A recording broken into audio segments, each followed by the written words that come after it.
On voice வீடியோஸை like பண்ணுங்க, share பண்ணுங்க, சப்ஸ்கிரைப் பண்ணுங்க and மறந்துடாம பெல் பட்டனை பிரஸ் பண்ணுங்க. தமிழ் உறவுகளுக்கு வணக்கம். இன்று நம்மோடு இணைப்பில் இருப்பவர் the top political analyst from India, the one and only mister Delhi Rajagopalan அவர்கள். சார் வணக்கம், எப்படி இருக்கீங்க? நமஸ்காரம் சார். நமஸ்காரம் கணேஷ் சார். முதல்ல நான் கேட்க வேண்டிய கொஸ்டின், நிறைய பேர் ரொம்ப ஆர்வமோட இருக்கிறது என்ன அப்படின்னா மிஸ்டர் அண்ணாமலை தனி கட்சி ஆரம்பிக்க போறாரு, அது ஒரு மக்கள் இயக்கமா ஸ்டார்ட் பண்ண போறாரு அப்படின்ற மாதிரி வந்துட்டு இருக்கு. ரஜினிகாந்தை போய் சந்திக்க போறேன்னு சொன்னாரா, நான் சந்திக்கல. எப்படி சார் முதல்ல பாக்குறீங்க இந்த விஷயத்தை? அண்ணாமலை ஒரு சிறந்த தலைவராகி வந்து கொண்டிருக்கிறார். ஒரு ஐபிஎஸ் ஆபீசர் எப்படி ஒரு பாலிட்டிஷியன் ஆனாங்கிறதுக்கு உடையாலும் அண்ணாமலை சிறந்த ஆர்டிகுலேஷன் உடையவர். அவருக்கு அனுபவசாலியாக தன்னுடைய போலீஸ் பதவி காலத்தில் intelligence, crime and law and order எல்லாத்தையுமே பார்த்ததுனால அவருக்கு புரிதல் நன்றாக இருக்கிறது. உலக பிரச்சனையாக இருக்கட்டும், இந்திய பிரச்சனையாக இருக்கட்டும், நரேந்திர மோடி அவர்களுக்கு மிக மிக நெருக்கமாக இருந்தவர். அமித்ஷாவினால் ஆதரவால் தரப்பட்டவர். ஆனா எல்லாம் முடிஞ்சதுங்க. அவர் கொஞ்சம் அவசரப்பட்டுட்டாரோன்னு என் மனசுல படுதுங்க. எல்லாத்துக்குமே நினைக்கிறீங்க. ஏன்னா சொல்லுங்க. சுவேந்து அதிகாரி இன்னைக்கு சீஃப் மினிஸ்டர் இருக்காருன்னா 10 வருஷம் கஷ்டப்பட்டார் சார். அதை தவிர இன்னைக்கு பக்கத்து ஊர்ல ராஜீவ் சந்திரசேகர் கேரளால 3 எம்எல்ஏ வந்திருக்காங்க, சும்மா இல்லை. அதை தவிர இங்க பக்கத்து ஊர்ல தேஜஸ்வி சூர்யா. அப்படி பார்க்க போனீங்கன்னா அனுராக் தாக்கூர், இவங்க எவ்வளவு கஷ்டில கொட்டை போட்டவங்க சார். கட்சிக்காக உழைச்சவங்க சார். கட்சினால பிரதிபலன் பார்த்து கிடையாது சார். அப்படி பார்த்தீங்கன்னா அத்வானி, வாஜ்பாய், முரளி மனோகர் ஜோஷி இவங்களாம் எவ்வளவு தியாகம் பண்ணியிருக்காங்க. குஷாபா தாக்கரேங்கிற ரொம்ப எனக்கு தெரிஞ்சவர். நரேந்திர மோடி எவ்வளவு ஜெயில போட பார்த்தா என்ன பண்ணாங்க. அந்த மாதிரிலாம் இன்னல் இல்லாத சொலையா வரணும்னு பார்த்தா அண்ணாமலைக்கு நடக்கல. வெறும் தமிழ் மீடியாவும் ஏமாத்தின்னு இருக்கலாமே தவிர நார்த் இந்தியன் மீடியாவை ஏமாற்ற முடியாது. அதை தவிர இவருக்கு பிரதமருக்கு கிட்ட ஒரு அலுவலர் இருந்தார், பேர் சொல்ல விரும்பவில்லை. அவர் தான் இவர் நிறைய வளர்த்து விட்டாருங்க.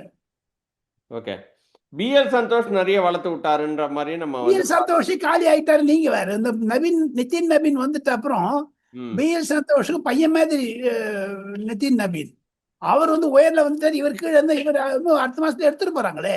சுனில் அம்பேத்கர் தான் வரப்போறாரு, இல்ல சுனில் மேனன் அந்த நம்ம அரவிந்த் மேனன் வரப்போறாரு. ஸோ இவங்கெல்லாம் எடுத்துட்டு போறாங்க. எங்க ஜெனரேஷன் வந்தாச்சு. அண்ணாமலை பொறுத்து இருந்திருக்கணுங்க. அவர் சுப்பிரமணிய சாமி மாதிரி, அரவிந்த் கெஜ்ரிவால் மாதிரி அவசரப்பட்டாரு. அது என்னதான் சொன்னாலும் 2 நாள் வெயிட் பண்ணு, 2 நாள் இந்த பாருங்க டிஆர் பால் மேல கேஸ் போட்டார், ரொம்ப நல்லா பண்ணார். டிஎம்கே ஃபைல்ஸ்னு கொண்டாரு. ஜெயலலிதா திட்டினார். யார் சொல்லி சார் திட்டினாரு? டிஎம்கேக்கா திட்டினாரா, இவருக்கா திட்டினாரா சார்? அது எடப்பாடி பழனிசாமி போய் கார்னர் பண்ணார். அமித்ஷா சொன்னாருங்கிற மாதிரி சொல்றாரு.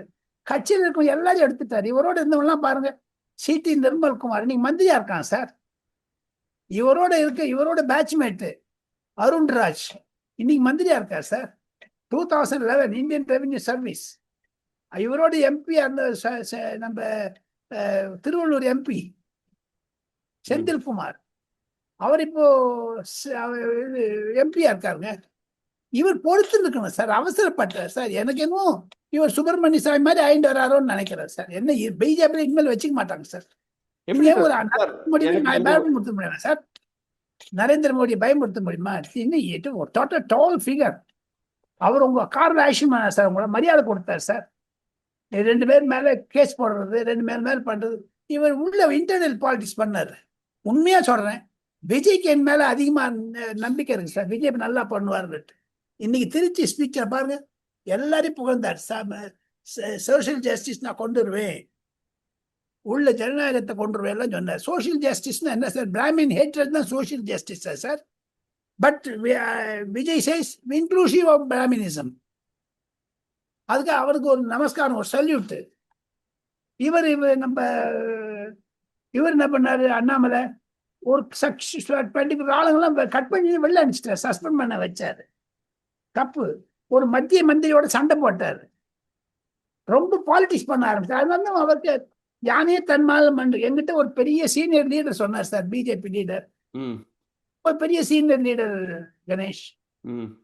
எண் மக்களுக்கு யாத்திரைக்கு நாங்க எவ்வளவு பணம் கொடுத்தோம், அது கணக்கேட்ட ஒண்ணுமே தரல. இவர் ஃபாரின் ஃபண்ட் வாங்கியிருக்காருன்னா அந்த ஒரு எழுதிட்டு இருக்காங்க பாருங்க, சோசியல் மீடியாவில் வருது பாருங்க. அதெல்லாம் உண்மையானு தெரியலீங்களே. சோசியல் மீடியால எல்லாம் வருதுங்களே. பட் 2024 எலெக்ஷன் நம்ம பார்த்தோம் அப்படின்னா 2% 3% இந்த பிஜேபி 11% வரைக்கும் கொண்டு வந்தாரு. அந்த அந்த கட்சியை யாரால் கொண்டு வந்தாரு? 8% வரைக்கும் கொண்டு யாரால் வந்தாரு. கொண்டு வந்தாரு சார்? Who is the leader? யாரால் கொண்டு வந்தாரு? But Annamalai was a very big figure in that இல்லையா சார்? அவருக்கு உரிய மரியாதையை அண்ணாமலை வந்து கிட்ட போய் பிஜேபி கொடுக்கல அப்படின்ற அண்ணாமலை மாதிரி. நினைச்சாரு, அண்ணாமலை எப்ப பார்த்தாலும் பப்ளிசிட்டியில இருக்கணும்னு சொன்னா சுப்பிரமணிய சாமி மாதிரி தான் ஆயிடுவாரு, அவ்வளவுதான். யாரால் சார் வந்தார் அவரு? இன்னைக்கு தேசத்துல கட்சியில 2000 3000 பேர் பதவியில் இருக்காங்க. யாரால இருக்காங்க? ஒரே ஒரு பர்சனாலிட்டி, நரேந்திர மோடி. நரேந்திர மோடி பேரை வச்சுதான் சார் என் மக்கள் யாத்திரை போனாரு. பார்லிமெண்ட்ல பேசினார் சார் அண்ணாமலையை பத்தி நரேந்திர மோடி. அவர் முதுகுல குத்துறாரு சார் அண்ணாமலை. சார் இந்த அண்ணாமலை பத்தி 2026 நிறைய கம்ப்ளைண்ட் சார், எலெக்ஷன்ல இவ்வளவு கம்ப்ளைண்ட் வந்திருக்கு சார் பிஜேபிக்கு. இப்போ நயனா நாகேந்திரன் எடுக்கணும்னு பார்த்தா நடக்கலையே. அதை எப்படி எடுப்பாங்க? நயனா நாகேந்திரன் வரக்கூடாதுன்னு எவ்வளவு பண்ணாரு. வார் ரூம் வச்சாரு. வார் ரூம் யார்? இந்த வார் ரூம்க்கெல்லாம் பிஜேபியில சென்ட்ரல் ஃபண்ட்ஸ் கொடுத்தாரு. இவர் பேஜே போட்டு வார் ரூம். வார் ரூம்ல இருந்து என்னென்ன பண்ணாரு தெரியுமா உங்களுக்கு? இவ்வளவு பெரிய கம்ப்ளைண்ட் இருக்குங்க சார் அவரை பத்தி. என்ன பேசுறீங்க நீங்க? இவர் போய் டிஎம்கே ஃபைல்ஸ் கொடுக்குறாரா? இன்னைக்கு கூட அவர் கட்சி ஆரம்பிக்கிறேன்னா திமுக ஆதரவா தான் ஆரம்பிப்பாரு தவிர தமிழ்நாட்டுல 2 சார் இனிமேல் திராவிடியன் மூவ்மெண்ட் ஃபேடிங் அவே ஆயிட்டு வருதுங்க கணேஷ். அந்த திராவிடியன் மூவ்மெண்ட் ஸ்பேஸ் அண்ணாமலை பிடிக்கணும்னா either he should be a BJP person or இண்டிபெண்டா போனீங்கன்னா பாச்சா பலிக்காது.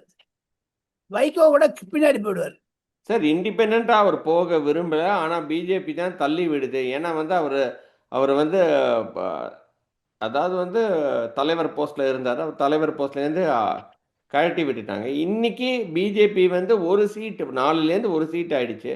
ஸோ அதனால ஒரு ஸ்பேஸே இல்லை பிஜேபிக்குள்ள தமிழ்நாட்டில் அப்படின்ற மாதிரி அவர் வந்து கணேஷ். திமுக எத்தனை சீட் ஆச்சுங்க? எத்தனை? 120 ஏன் சார் 57 வந்தது?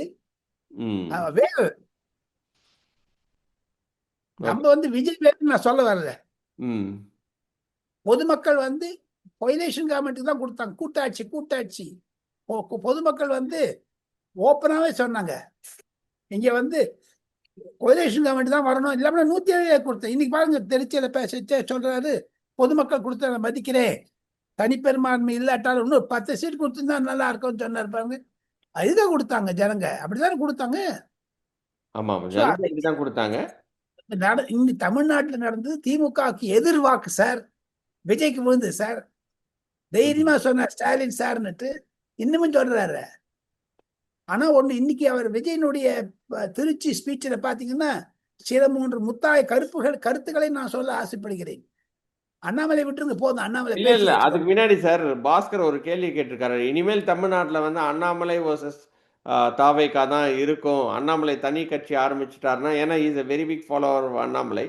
ஸோ அதனால வந்து அண்ணாமலை பாஸ்கருக்கு ஒரு கும்பிடு போட்டு சொல்றேன், தயவு செய்து நீங்க வந்து விஜய்க்கு எதிராக இன்னும் ஒரு 10 வருஷத்துக்கு ஒண்ணும் நடக்காது பாஸ்கர். நீ யாரை நினைச்சுன்னு சொல்றீங்க பாஸ்கர்? அண்ணாமலை வருவார், யாரும் இல்லை, அவருக்கு மரியாதை இருக்கு சார் நிறைய. ஆனா எல்லாமே இப்ப எப்படி விஜய்க்கு போறாங்களோ அதே மாதிரி அண்ணாமலைக்கு நோக்கியும் போவாங்க அப்படின்ற மாதிரி கட்டமைக்கிறாங்களே சார். பாஸ்கர் கட்டமைக்கிறாரா நீங்க அமைக்கிறீங்களா? இல்ல சார், அது மாதிரி பேசுறாங்களே, நீங்க எப்படி சார்? ஒண்ணு விஜய் அவ்வளவு ஈஸியா வந்துடல சார். 20 வருஷமா ரசிகர் மன்றம் நடத்துறாரு சார். 20 வருஷமா பரீட்சை எழுதின பசங்களுக்கு எல்லாம் 100 மார்க் வாங்கினவங்க வீட்டுக்கு கூட்டு இது பண்றாரு சார். அவர் வந்து சிஓன்னு நினைச்சுட்டு இருக்காரு, தமிழ்நாட்டுக்கு chief executive officer. He says I am not chief minister, I am chief Prasanth sevak அப்படிங்கிறாரு. ஸோ இதெல்லாம் பார்க்கணும் சார். எல்லாருமே விஜய் ஆயிடுமா? விஜய் ஆகுது ஒரே ஒரு சிண்ட்ரோம் தான் சார். ஒரு தரம் தான் ஆக முடியும் சார். எப்ப பார்த்தாலும் விஜய் ஆக முடியாது சார். ஓகே, எம்ஜிஆர் தான் வந்தார் சார் தமிழ்நாட்டுக்கு. ஒரே விஜய் தான் தமிழ்நாடுன்றீங்க. என்ன தமிழ்நாட்டுக்கு ஒரே விஜய் தான் அப்படின்றீங்க? தமிழ்நாட்டுக்கு ஒரே விஜய் தான் 10 வருஷம் இருப்பார், 15 வருஷம் இருப்பார் சார். திமுக இன்னைக்கு இது நம்ம திருச்சியில பேசினுடைய முக்கியத்துவம் நான் நினைக்கிறேன். திமுக பண்ண ஊழல் எல்லாம் ஒண்ணுன்னா வெளில கொண்டு போறாரு. சட்டசபையினுடைய லைவ் ப்ரோக்ராம் வரப்போகுது பாருங்க. இனிமேல் ஜனங்க நியூஸ் பார்க்கறது, ரீல் பார்க்கறத விட சட்டசபை பார்க்கறான்னு சொன்னாரு. உதயநிதியுடைய உலர்கள்ல பார்க்க போறாரு அவரு. எங்க சனாதன தர்மத்தை பத்தி அங்க பேசுறாரு, விஜய் பேசினாருன்னு தானே. உங்களுக்கு வந்து நம்பிக்கை தீர்மானத்துல போய் சனாதன தர்மத்துக்கு நம்பிக்கை தீர்மானத்துக்கு என்ன இருக்கு? இது அப்ப அதிமுக என்னதான் சார் ஆகும்? அதிமுக வந்து பாஸ்கருக்கு புரிஞ்சுக்கணும் சார். பாஸ்கர் என்கிட்ட போன்ல பேச சொல்லுங்க, நான் சொல்றேன். இல்ல நான் சொல்றேன். ஓப்பனாவே சொல்றேன். இல்ல நிச்சயமா இன்னைக்கே ஃபோன் பண்ணி நான் ஈவினிங் உங்களுக்கு உங்க நம்பர் கொடுத்துட்டு சொல்றேன். எதுக்கு சொல்ல வரேன்னா, தமிழ்நாடு அரசியல புரிஞ்சுக்கணும் பாஸ்கர். ம். நீ வந்து சும்மா அமெரிக்கால லண்டன்லயே எங்கேயானு உட்காந்துட்டு நான் நேர பொதுமக்களுடைய பல்சை பிடிக்கிறேங்க சார் தினம். தமிழ்நாட்டுல ஒரு இன்னைக்கு அப்படி அப்படி வெத்தி வச்சா பத்தி நிடுச்சு சார். அது தமிழ்நாடு அரசியல் அப்படி இருந்தது பாஸ்கர். நம்ம first did I not tell you that is going to be hung assembly? ஆமா நான் சார். நீங்க சொன்னேன். சொன்னீங்க நிச்சயமா வந்து அங்க அசெம்பிளி வரும் அப்படின்னு சொல்லிட்டு. ம். And second thing, DMK will be decimated சொன்னேன்னா இல்லையா? நான் 35 சீட் சொன்னா அவங்க 57 வாங்கியிருக்காங்க. வேற ஒண்ணுமே இல்லை. என்ன சார் இது? இன்னைக்கு நான் கேள்விப்படுறேன், ஓ பன்னீர்செல்வத்துக்கிட்ட சொல்லிட்டாரு சிஎம் ஸ்டாலின், முன்னாள் சிஎம், நீங்க உங்களுக்கு கஷ்டமா இருந்ததுன்னா நீங்க ராஜினாமா பண்ணிடலாம் சார். என்ன ரெட்டையில நின்றவர் பலாப்பழத்தை நின்றுட்டு இப்ப வந்து உதயசூரில் நின்றுருக்காரு. அவருக்கு சஃபகேட்டிங் இன்செல்ஃப். இந்த அசம்பிளி செஷன் நடக்கிறதுக்கு முன்னாடி நிறைய பேர் டிஎம்கேல இருந்து போயிடுவாங்க. இன்னைக்கு அவர் சீஃப் மினிஸ்டருடைய ஸ்பீச் அதுதான் இண்டிகேட் பண்றது கணேஷ். ஓகே. இந்த இந்த இந்த நடுவுல அதிமுக என்ன சார்? அதிமுக வந்து உயிரோடு இருக்கும்னு நீங்க நினைக்கிறீங்களா? எப்படியோ வந்து கட்டமைச்சு ஓரளவுக்கு அதிமுகவை ஒரு ஸ்ட்ரக்சரா கொண்டு வந்துட்டாரு இபிஎஸ். நீங்க எப்படி சார் பாக்குறீங்க? எடப்பாடி பழனிசாமி இனிமேல் அண்ணாமலை 2 பேரும் 2 துருவங்களா, 2 பேரும் ஒரே கம்யூனிட்டியை சேர்ந்தவங்க. அப்படி இருக்கும்போது எப்படி சார் நீங்க பாக்குறீங்க? அது வந்து மேற்கு மண்டலம் எப்படி இருக்கும் அப்போ? கொஞ்சம் கொஞ்சம் கஷ்டமா தான் இருக்கும் சார். அண்ணாமலைக்கும் சரி, அதிமுகவுக்கு சரி. என்ன இருக்கிற நிலைமை பாத்தீங்கன்னா, இன்னைக்கு திமுக எவ்வளவு எக்ஸ்போஷன் இருக்கு போது பார்த்துட்டே இருங்க. குடும்பம் சொல்லிட்டு கனிமொழியை பிணிக்கிறாரு தனியா அவர் விஜய். அடுத்து தவிர சபரீசன் மேல ஒரு கம்ப்ளைண்ட் வந்தா போற ரைடு விட்டுருவாரு. வரப்போகுது வேற கம்ப்ளைண்ட் வரப்போகுது விடுவாரு. இன்னைக்கு பாருங்க, ஸ்டாலின் சார்னு சொன்னாரா இல்லையா? என்ன ஓட விட்டீங்களே சொன்னாரா இல்லையா? அதுக்கெல்லாம் பாருங்க. ஓகே. இது எவ்வளோ. ஆனா வந்து இன்னைக்கு எடப்பாடி அண்ட் அண்ணாமலை அப்படின்ற மாதிரி தான் மேற்கு மண்டலம் மாறுமா சார்? இல்லாட்டினா வந்து என்ன ஆகும் அதிமுக? நீங்க எப்படி சார் பாக்குறீங்க? What is AIADMK future? And C V சண்முகமும் இருக்கும், விஜயபாஸ்கரும் வந்து அவங்க என்ன பண்ண போறாங்கன்னே தெரியல. நட்டாத்துல நிக்கிறாங்க. கொஞ்சம் கொஞ்சமா எப்படி திமுக அதிமுக காரெல்லாம் போய் சேர்ந்தாங்களோ அதே மாதிரி மிஞ்சி இருக்கிற அதிமுக காரெல்லாம் தாவேக்கால சேர்ந்து தமிழ் வெற்றி கழகத்தை அவர் வந்து ஏன் ஜெயலலிதா பேர் சொல்லணும் 100 ரூபா யூனிட் கொடுத்தாருன்னுட்டு? அவர் வந்து he wants to attract all the ADMK men. Sir ஒண்ணு விஜய் பண்றது தப்பு சார். நான் சொல்றேன், எடப்பாடி பழனிசாமி வீட்டுக்கு போயிருக்கணும் சார். என்னதான் கோபமா இருந்தாலும் அவர் வீட்டுக்கு போய் paid a courtesy call on him. அது விட்டாரு. ஆக மொத்தம் அவருக்கு விரோதம் தெரியுது இல்லையா? அதுல இருந்து எல்லாரையும் அவர் எடுத்துன்னுட்டாரு. இனிமேல் அசம்பிளியில எடப்பாடி பழனிசாமி தான் முக்கியமா வர தவிர அந்த உதயநிதிக்கு அந்த ஸ்டாலினுக்கு அந்த போட்டி இருக்குன்னு சொன்னா கூட எடப்பாடி பழனிசாமி பார்த்துட்டே இருங்க. எப்படி சார் சொல்றீங்க அது கடைசியில? ஏன்னா அவருக்கு வந்து ஒண்ணு இல்லை, நுணுக்கங்கள் தெரியும். உதயநிதிக்கு தெரியும். சிலதெல்லாம் விஜய்க்கு தெரியாததெல்லாம் எடப்பாடிக்கு தெரியும். விஜய்க்கு தெரியாததெல்லாம் உதயநிதிக்கு தெரியும். அவர் சொன்னார் பாருங்க, அவங்க 2 பேரும் ஒன்னா ஆகணும்னு பார்த்தாங்கன்னுட்டு. மே மாசம் 5ஆம் தேதி 6ஆம் தேதி 7ஆம் தேதி நடந்த கூத்து கேட்டீங்கன்னா சார், ஒண்ணுமே இல்லாத திருமாவளவனை போய் சீஃப் மினிஸ்டர் அவருக்கு போய் பக்கத்துல வச்சுட்டு இருக்காரு விஜய். அது எப்படிங்க அது? விஜய் மேலே சில தப்புகள் இருந்தாலும் அதை திருத்திக் கொள்வது நல்லது. You have to stay for 15 years in power. தமிழ்நாட்டில் இந்த திராவிடியன் மூவ்மெண்ட்டையும் ஃபேட் அவே பண்ண வச்சுட்டார் சார். எனக்கு வருத்தமா இருக்கு சார். நான் ஒன்றும் கேள்விப்படுறேன், ஜூலை ஆகஸ்ட் மாசம் எல்லா பழைய திராவிடியன் லீடர்ஸ் எல்லாம் சேர்ந்து 70 80 90 100 200 வயசு இருக்கவங்களாம் சேர்ந்தது திராவிடியன் நாடை வந்து ரிவைவ் பண்ணணும்னு சொல்றாங்களாம். எது எப்படி முடியும்? அது விஜய் வந்துட்டு அப்புறம் Vijay is for social justice. Vijay has rewritten the Indian history. Vijay has rewritten Tamil Nadu history. Neo Vijayism, neo Dravidianism, சோசியலிசம்லாம் போயாச்சு, கேபிட்டலிசம் போயாச்சு. Tamil Nadu is looking for Vijayism, new Dravidianism. ரொம்ப ரொம்ப நன்றி நம்மளோட கொஸ்டின்ஸ் எல்லாம் ஆன்சர் பண்ணதுக்கு. இன்னொரு வீடியோவில் சந்திக்கிறேன். அதுவரை நன்றி, வணக்கம் சார். தேங்க்யூ. நன்றி.